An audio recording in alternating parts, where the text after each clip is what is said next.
I just got home from watching the new Conjuring. I think I'm at the point where I kind of want to talk about movies a little bit more.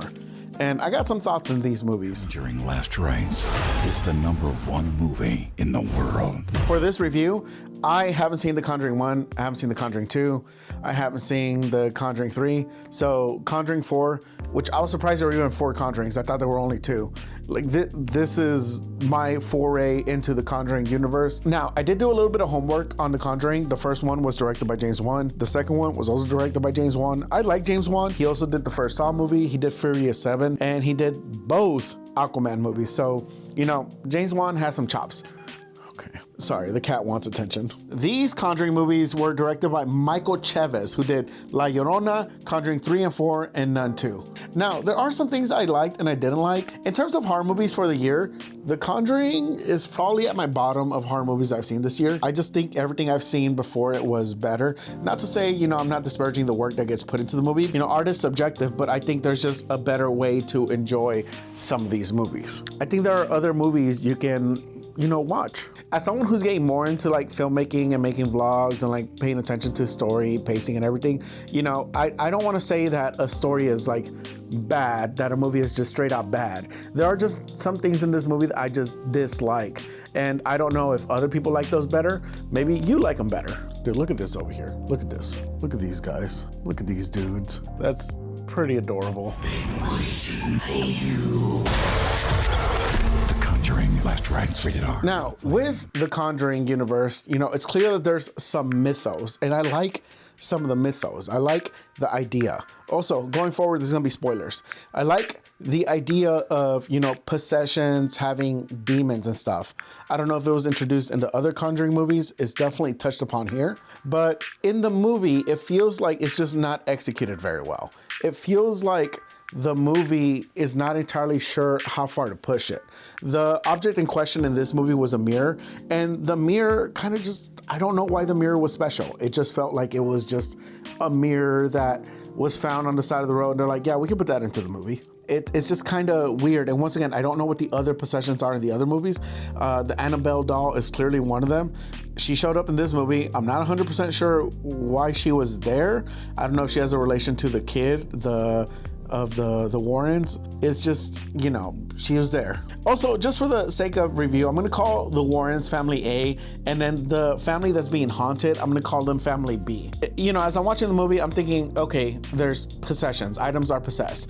And then we have this family A, the Warrens, and family B, the Curls, or whatever they're called. We're juggling back and forth, telling both stories.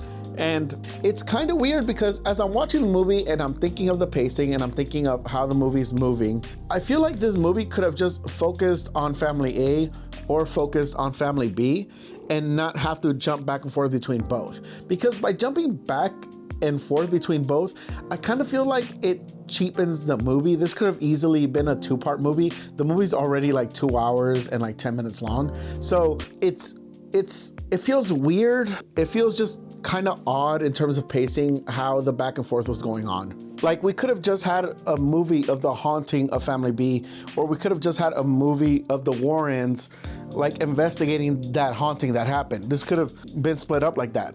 The pacing of it going back and forth just feels kind of weird because it feels like family A doesn't care enough about family B. And then it also feels like family B, like with the way the news is reporting on the story in the movie, it feels like, I guess society at large wants to say that they're faking it for attention and the hauntings aren't real, but we don't really get there. Like, you get the news talking about it and you get the neighbors being on the streets, but that's kind of it. You know, this family B is suffering. Their family is going through traumatic shit, and it's just kind of like hand waved to focus on family A, and it's so weird. I don't know how to describe it. It just kind of made me not like that. You know, horror movies, they touch a lot on trauma, and hand waving trauma away like that without this movie having like really much of a comedic element kind of makes it odd. And then my other issue with the story is just that as someone who has not seen the Conjuring universe, it's just weird to see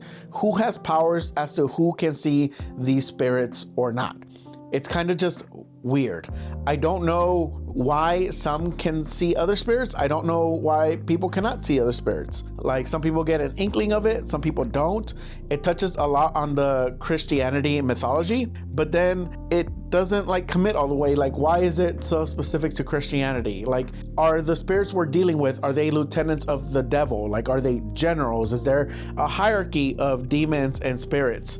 I just don't know, and the movie doesn't care to explain. And it kind of just leaves me kind of baffled because, you know, one of the movies was The Nun 1 and The Nun 2. And so, okay, so clearly there's some kind of greater good versus evil going on here, but what possessions are, or what demons are the bad guys, and then what people, I guess, are the good guys with powers to fight against them? And I'm not even sure if they can 100% fight against them. Like, it's how you even defeat a demon is like left up in the air, and it's not fully answered. They're saying we just got to put all the items in this one room, and that's how we'll be safe. Well, what keeps them from leaving that room? You know, what keeps the possessions from not moving around like they do, like the Annabelle doll or this mirror in the movie? Like, it's just kind of weird.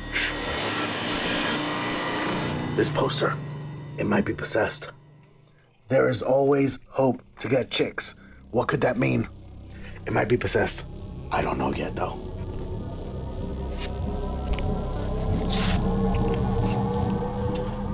Maybe this is what that poster means. What could it be? Back to the Annabelle part, she just felt so out of place. Like, I don't know why she was there. The last thing I want to say is that the music for the credits, when they're going over like the life of Family A, the Warrens, and their contributions to paranormal activity and paranormal research, like it pays tribute to them. I thought the music selection for that part was weird. It just kind of felt like we're gonna get scared at some point, like there was gonna be a jump scare. It was kind of just odd. For a movie that ends a bit like on a positive note, it's just kind of weird that that's the way, you know, we choose to roll out the credits. I was hoping something a little bit more, not as eerie. There are a couple things I want to talk about that I did like. I like the lighting a lot. I like the camera movement. I was a big fan of how they use blocking in scenes to like build up tension. And I thought all the jump scares were really good. As a person who hates jump scares, I like that they weren't all over the movie, and when they were there, they more or less served a purpose. It wasn't like a random pot falling or someone just being on the window. It really was like, okay, this person doesn't believe in spirits. Let's scare him. Now he'll believe in spirits. And I was a big fan of that. I like how this movie handled the jump scares. Now, supposedly this is the last Conjuring movie. I don't believe it. I'm pretty sure there's gonna be another one, or there's gonna be a TV show or something. This, you know, these studios, they don't want to give up franchises or whatever can be a potential franchise. As my first Conjuring movie in the Conjuring universe, this just felt somewhat lackluster. On Letterboxd, I gave it 2.5 stars behind these other horror movies that I really enjoyed. I thought 28 Years was a better movie. I thought Sketch, which was the PG horror movie, was a better movie. I thought Until Dawn was also a better movie, just because Until Dawn, at least, they were really having fun with the supernatural elements of it. In this movie, it was just kind of hard to tell what has the right to be supernatural and what has the right to fight that supernaturalness. Like, that's just not clearly defined, and it just had me thinking of that throughout the movie. Like, why can this lady see supernatural stuff but her husband can't, or her husband sometimes feels it and sometimes he can fight it? But like, you can make something be vague and give you enough morsels and crumbs to, oh shoot, ow, that hurt. You can make something be vague and give you enough morsels and crumbs to like kind of make you believe enough in what you're watching.